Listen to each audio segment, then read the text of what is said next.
Hi hello ಎಲ್ಲರಿಗೂ ನಮಸ್ಕಾರ. ಜ್ಯೋತಿ ಲಾಗ್ಸ್ಗೆ ಸ್ವಾಗತ. ಮನೆಯಲ್ಲಿ ಏನು ತರಕಾರಿ ಇಲ್ವಾ? ಹಾಗಾದರೆ ಇದೊಂದು ಒಳ್ಳೆ ರೆಸಿಪಿ ನಿಮ್ಮ ಮುಂದೆ ಇವತ್ತು ನಾನು ತಂದಿದ್ದೀನಿ.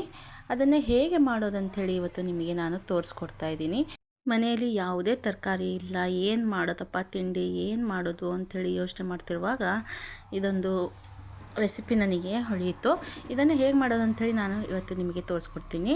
ನೋಡಿ, ಒಂದೆರಡು ಬೆಳ್ಳುಳ್ಳಿಗಡ್ಡೆ, ಸ್ವಲ್ಪ ಶುಂಠಿ, ಒಂದು 4 ಒಣಮೆಣಸಿನ್ಕಾಯಿ, ಒಂದು ಟೊಮೊಟೊ ಇದ್ದರೆ ಹಾಕ್ಕೊಳ್ಳಿ, ಇಲ್ಲಾಂದರೆ ಸ್ಕಿಪ್ ಮಾಡ್ಕೊಳ್ಳಿ. ಇದನ್ನು ಈಗ ನಾವು ಪೇಸ್ಟ್ ಮಾಡ್ಕೊಳ್ಳೋಣ.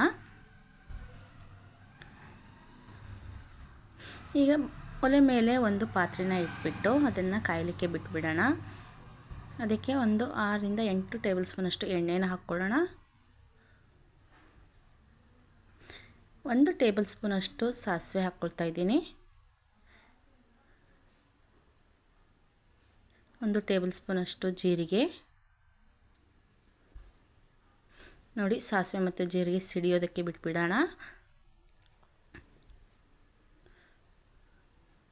ಒಂದೆರಡು ಒಣಮೆಣಸಿನ್ಕಾಯಿ ಹಾಕ್ಕೊಳ್ಳೋಣ.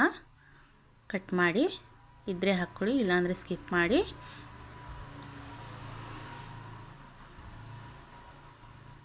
ನೋಡಿ, ಸ್ವಲ್ಪ ಇದನ್ನು ಫ್ರೈ ಮಾಡ್ಕೊಳ್ಳೋಣ.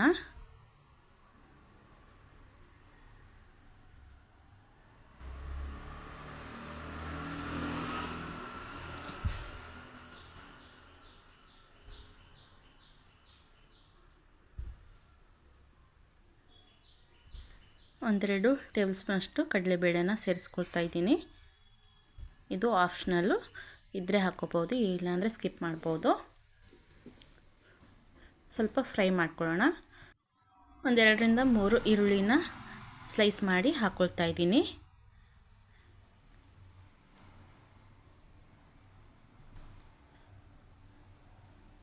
ಇದಕ್ಕೆ ಮೇನಾಗಿ ಇರೋದು ಈರುಳ್ಳಿನೇ. ನೋಡಿ, ಇದನ್ನು ಚೆನ್ನಾಗಿ ಫ್ರೈ ಮಾಡಬೇಕು. ತೀರಾ ಮೆತ್ತಗೂ ಮಾಡಬೇಡಿ, ತೀರಾ ಹಸಿನೂ ಇಟ್ಕೋಬೇಡಿ. ಒಂಚೂರು ಡ್ರೈ ಥರನೇ ಫ್ರೈ ಮಾಡ್ಕೋಬೇಕು ನೀಟಾಗಿ. ಸ್ವಲ್ಪ ಎಣ್ಣೆಯಲ್ಲಿ ಬೇಯಲಿಕ್ಕೆ ಬಿಟ್ಬಿಡೋಣ.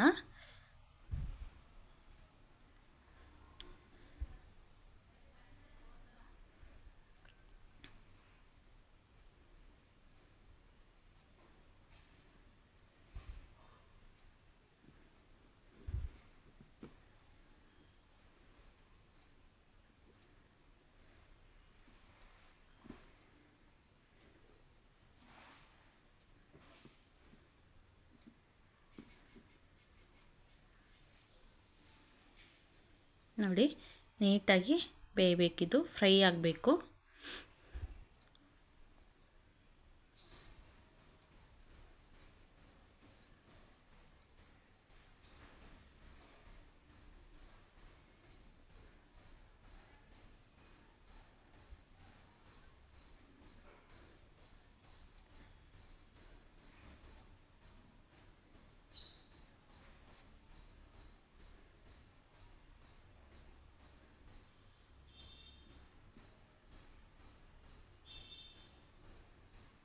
ಒಂದು ಅರ್ಧ ಕ್ಯಾಪ್ಸಿಕಮ್ನ ಕಟ್ ಮಾಡಿ ಸ್ಲೈಸ್ ಮಾಡಿ ಹಾಕ್ಕೊಳ್ತಾ ಇದ್ದೀನಿ.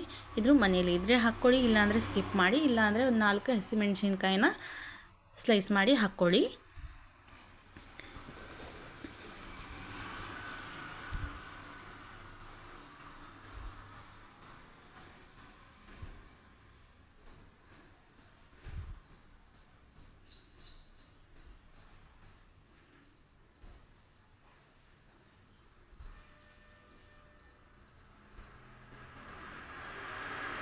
ರುಬ್ಬಿರುವಂಥ ಮಿಶ್ರಣನ ಈಗ ಸೇರಿಸ್ಕೊಳ್ಳೋಣ.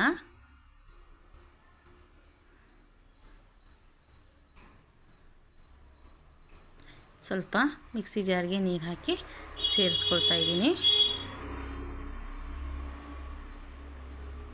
ನೋಡಿ, ಇದು ಹಸಿ ವಾಸನೆ ಹೋಗೋವರೆಗೂ ಇದನ್ನು ನಾವು ಫ್ರೈ ಮಾಡ್ಕೋಬೇಕು.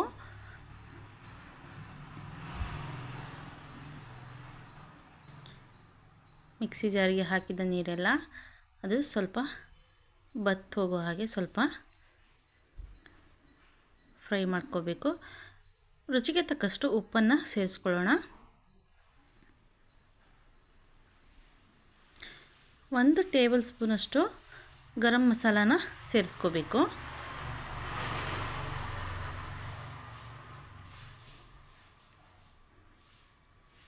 ಅರ್ಧ ಟೇಬಲ್ ಸ್ಪೂನು ಅರಿಶಿನ ಪೌಡ್ರು,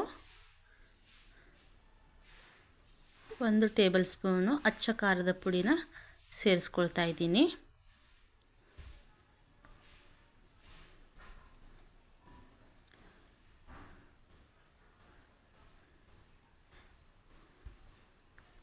ಇದು ಆಗಿದೆ. ಈಗ ಕೊತ್ತಂಬರಿ ಸೊಪ್ಪನ್ನ ಸೇರಿಸ್ಕೊಂಡು ಇದನ್ನು ಆಫ್ ಮಾಡ್ಕೊಳ್ಳೋಣ.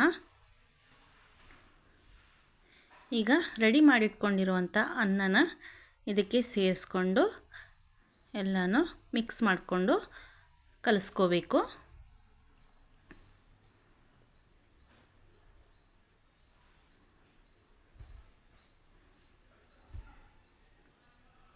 ನೋಡಿ, ಅಚ್ಚ ಖಾರದ ಪುಡಿಯ ಒಂದು ಕಲರು ಎಷ್ಟು ಚೆನ್ನಾಗಿ ಕಾಣಿಸ್ತಾ ಇದೆ. ತುಂಬಾ ರುಚಿ ಇರುತ್ತೆ. ಎಷ್ಟು ತಿಂದರೂ ತಿಂತಾನೇ ಇರಬೇಕು ಅಂತ ಅನಿಸುತ್ತೆ, ಅಷ್ಟು ರುಚಿಯಾಗಿರುತ್ತೆ. ನೋಡಿ, ನಾನು ಮಕ್ಕಳ ಲಂಚ್ ಬಾಕ್ಸಿಗೂ ಕೂಡ ಇದನ್ನೇ ಹಾಕ್ಕೊಡ್ತಾ ಇದ್ದೀನಿ. ತುಂಬ ಅಂದರೆ ತುಂಬ ಟೇಸ್ಟ್ ಇರುತ್ತೆ. ಏನು ತರಕಾರಿ ಇಲ್ಲದೆ ಇರುವಾಗ ಇದನ್ನು ಮಾಡ್ಕೋಬೋದು. ನೋಡಿ, ಸರ್ವ್ ಕೂಡ ಮಾಡ್ಕೊಳ್ತಾ ಇದ್ದೀನಿ. ಎಷ್ಟು ಪರ್ಫೆಕ್ಟಾಗಿ ಕಾಣಿಸ್ತಾ ಇದೆ, ಎಷ್ಟು ಚೆನ್ನಾಗಿ ಕಾಣಿಸ್ತಾ ಇದೆ. ರುಚಿನೂ ಕೂಡ ಅಷ್ಟೇ ಚೆನ್ನಾಗಿರುತ್ತೆ, ತುಂಬಾ ಟೇಸ್ಟಿಯಾಗಿರುತ್ತೆ. ಮನೇಲಿ ಏನು ತರಕಾರಿ ಇಲ್ಲದೆ ಇರುವಾಗ ನಾವು ಇದನ್ನು ಪ್ರಿಪೇರ್ ಮಾಡ್ಕೋಬೋದು. ಈ ರೆಸಿಪಿ ನಿಮಗೆ ಎಲ್ಲರಿಗೂ ಇಷ್ಟ ಆಗಿದೆ ಅಂದ್ಕೋತೀನಿ. ಇಷ್ಟ ಆಗಿದ್ದರೆ ಲೈಕ್ ಮಾಡೋದನ್ನು ಮರಿಬೇಡಿ. ಹಾಗೆ ಹೆಚ್ಚಿನ ಜನರಿಗೆ ಶೇರ್ ಮಾಡಿ, ನಿಮ್ಮ ಫ್ರೆಂಡ್ಸ್ ಫ್ಯಾಮಿಲಿಗೂ ಕೂಡ ಶೇರ್ ಮಾಡಿ. ಇದೇ ಥರ ವಿಡಿಯೋಗಳಿಗಾಗಿ ನನ್ನ ಚಾನಲ್ನ ಸಬ್ಸ್ಕ್ರೈಬ್ ಮಾಡ್ಕೊಳ್ಳಿ. ಸಬ್ಸ್ಕ್ರೈಬ್ ಮಾಡ್ಕೊಳ್ಳೋದ್ರಿಂದ ನಾನು ಯಾವುದೇ ವಿಡಿಯೋಗಳು ಹಾಕಿದ್ರೂ ನಿಮ್ಮ ನೋಟಿಫಿಕೇಷನ್ಗೆ ಬರುತ್ತೆ. ಹಾಗಾಗಿ ಸಬ್ಸ್ಕ್ರೈಬ್ ಮಾಡಿಕೊಂಡು ಸಪೋರ್ಟ್ ಮಾಡಿ. Thank you.